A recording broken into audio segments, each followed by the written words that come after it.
everyone. Today I am going to share my PhD interview experience in physics department at IIT Delhi. Overall, it was a great experience.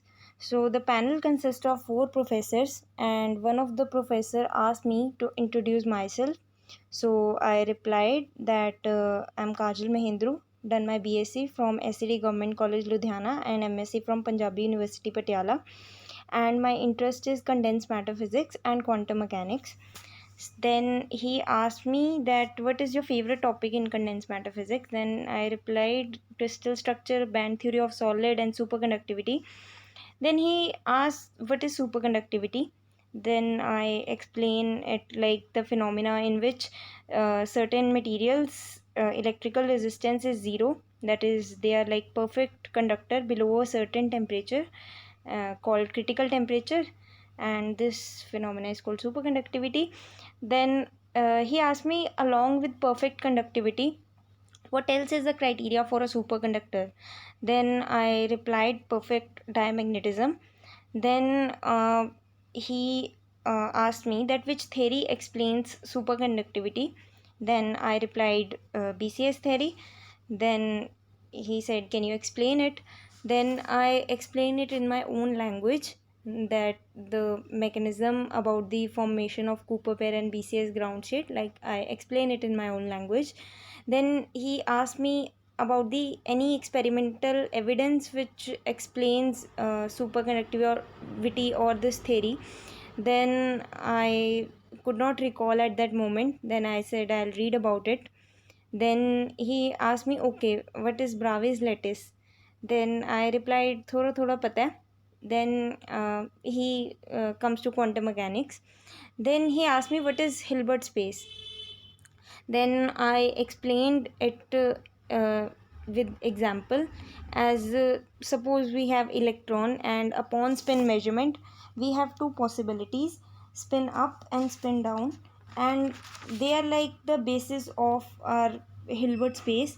And it is an abstract vector space where quantum states lives. So like in example, spin up and spin downs are at right angles in Hilbert space, but in actual space they are like in opposite direction. So like real space and Hilbert space are two different things, and we can call any space a Hilbert space depending upon the basis, and I explain it like that. Then he asked me about do you can you tell me some properties of Hilbert space? Then I said I'll read about it.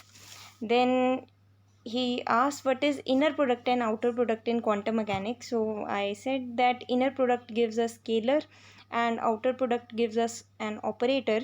And inner product is like dot product of vectors, and like we say the projection of some vector on the other.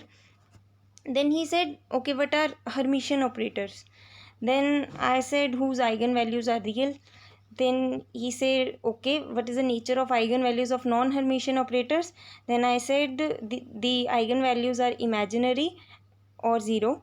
So he then asked me that what happens at the boundary of to an electron at the potential barrier. Then I said that when the energy of a particle is more than that of potential barrier height, then the behavior of wave is sinusoidal with a decreased amplitude. But if the energy is less than that of potential barrier width, then particle can tunnel through the barrier and the behavior is exponential decaying. So he said, can you tell about the solutions of finite potential well?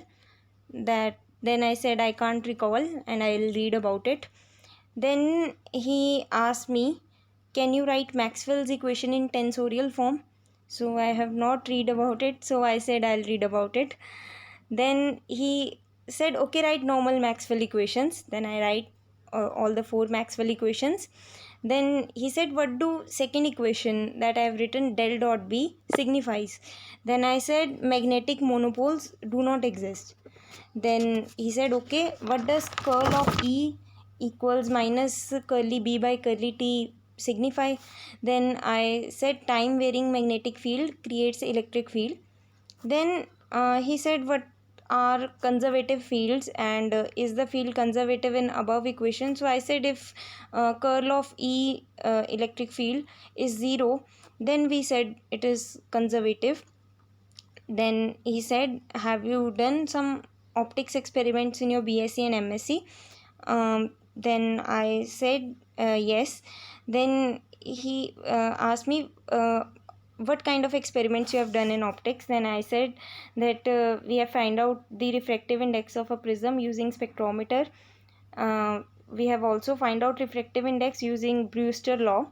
Then he said, in Brewster law experiment, do we get parallel or perpendicular component after reflection? So I said that we get only perpendicular component, not parallel component, and we get polarized light perpendicular to the plane of paper.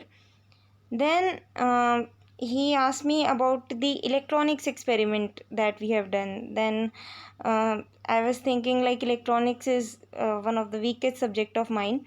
So then I said op-amp, clipper clampers, etc. Then he asked me about what is the use of clamper. Then I said, sir, I think that it is used in television transmitter and receiver circuit to lift the DC level of the signal. Then he asked me the question, okay, what is op-amp and what are its advantages? Then I said that op-amp is a electronic circuit that is used to amplify signals, and we can have inverting or non-inverting signal uh, depending upon how we use. And I said that advantages are high input impedance and low output impedance, and stability is also more in op-amp, so etc. And then he said, why should input impedance be high and output impedance be low? Then I said that to prevent loading effect. So these were the questions that were asked in IIT Delhi PhD interview. So it was a great experience, and thank you.